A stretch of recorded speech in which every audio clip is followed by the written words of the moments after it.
आज का जो जजमेंट है वो उन लोगों के लिए है जो सालों से जेल में पड़े हुए हैं। वो कहीं न कहीं वो अपनी एक हिम्मत हार चुके हैं कि हमें कोई ज़मानत नहीं मिलेगी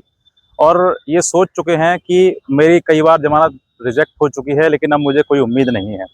तो आज मैं एक उम्मीद की किरण के साथ में एक ऐसा ही लेटेस्ट जजमेंट है 2026 का ऑनरेबल सुप्रीम कोर्ट का, जिसमें व्यक्ति को जीने का अधिकार दिया गया है। अगर आपका कोई बैकग्राउंड ऐसा ऐतिहासिक या ऐसा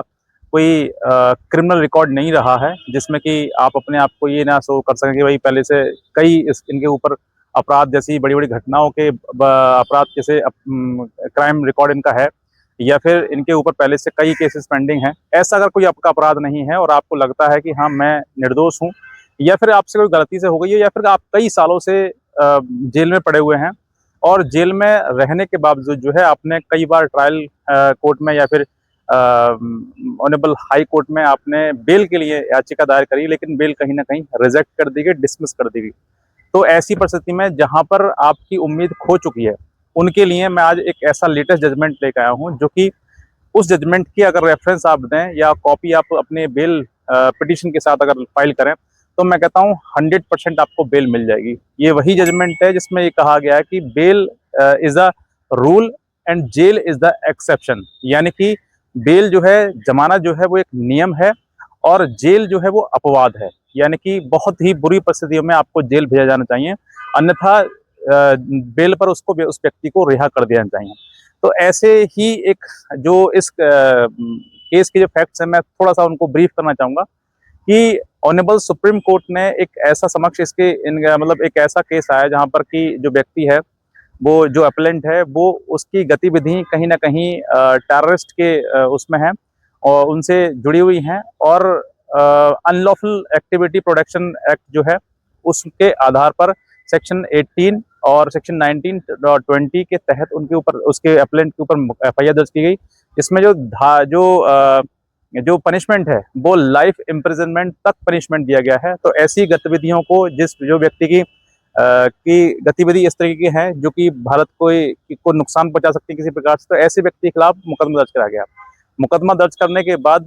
चार्जशीट पेश की गई कोर्ट में, और चार्जशीट पेश होने के बाद जो अपलेंट जो व्यक्ति है उसने जमानत के लिए ऑनरेबल कोर्ट के सामने प्रोड्यूस हुआ, कहा कि मुझे जमानत दी जाए, साहब मेरा ऐसा कुछ नहीं है, रोल नहीं है। लेकिन कोर्ट ने नहीं सुना और डिसमिस कर दिया। उसके बाद उसने अपनी जम्मू एंड कश्मीर में हाई कोर्ट के समक्ष अपनी फिर दोबारा से रेट फाइल करी, दोबारा से फिर जमानत के लिए प्रेयर करी कि मुझे बेल दी जाए, लेकिन वहां पर भी डिसमिस कर दिया गया। ये जो चलता हुआ जो ट्रायल था वो कम से कम इसका 5 साल और 9 महीने लगातार हो चुके। जो व्यक्ति जेल में है वो लगातार इसकी प्रक्रिया ऑनरेबल सुप्रीम कोर्ट में लास्ट में आया, लेकिन यहाँ से ट्रायल कोर्ट से लेकर और हाई कोर्ट से लेकर सुप्रीम कोर्ट तक जो व्यक्ति जमानत के लिए भाग रहा है लगातार, उसका जो जेल में टाइम पीरियड है वो 5 साल 9 महीने हो चुका है अब तक। और अब जो है ऑनरेबल सुप्रीम कोर्ट के समक्ष ये याचिका आई कि मुझे बेल पर रिहा किया जाए, क्योंकि काफी लंबे समय से ये जो ट्रायल है वो पेंडिंग है और मैं सिर्फ और सिर्फ जेल में इस चीज का खामियाजा भुगत रहा हूँ। ऑनरेबल सुप्रीम कोर्ट के सामने जब आई तो कई चीजें ऑनरेबल सुप्रीम कोर्ट ने इस चीज के लिए देखा कि क्या क्या इसमें कमियां रही हैं और क्या है, क्योंकि क्यों ट्रायल नहीं कंक्लूड हो पाया है। तो ऑनरेबल सुप्रीम कोर्ट ने कई लेटेस्ट जजमेंट का भी इसमें रेफरेंस दिया गया है और ये भी कहा गया है कि देखो, जो व्यक्ति अब तक जेल में है, 5 साल 9 महीने से जेल में है और ट्रायल अब तक कंक्लूड नहीं हुआ है, तो ये उस व्यक्ति की गलती नहीं है। ये ट्रायल के दौरान जो है उस व्यक्ति को रिहा करना चाहिए, बेल पर छोड़ना चाहिए, क्योंकि इतने लंबे समय से ट्रायल नहीं चल रहा है। तो फिर कहीं ना कहीं उस व्यक्ति की एक जिम्मेदारी बनती है, उसको आर्टिकल 21 जो कि राइट टू लिबर्टी का अधिकार देता है, उसके तहत उसको रिहा करना चाहिए। और ऑनरेबल सुप्रीम कोर्ट ने यह भी कहा कि bail is the rule and jail is the exception. उस व्यक्ति को जेल में तभी रखना चाहिए जब बहुत ही कठिन से कठिन, कठोर से कठोर मतलब परिस्थिति आ जाए, ऐसी परिस्थिति में, अन्यथा उस व्यक्ति को रिहा किया जाए। तो इस जजमेंट का जो रेफरेंस है आप अपने भी बेल में अगर आप देते हैं, तो मैं कहता हूँ आपके लिए कहीं ना कहीं 100% आपको राहत मिल जाएगी, आपको जमानत मिल जाएगी, क्योंकि ये ऑनरेबल सुप्रीम कोर्ट 2026 का लेटेस्ट जजमेंट है और बेहतरीन जजमेंट है। इसमें कि मैं कहता हूं कि आपको जो आप उम्मीद खो चुके हैं ना, उस उम्मीद का एक किरण कहीं ना कहीं आपको जजमेंट के द्वारा मिल जाएगी। ये जब जजमेंट, हालांकि 100 पेज के आसपास इस जजमेंट की कॉपी है ये, जो कि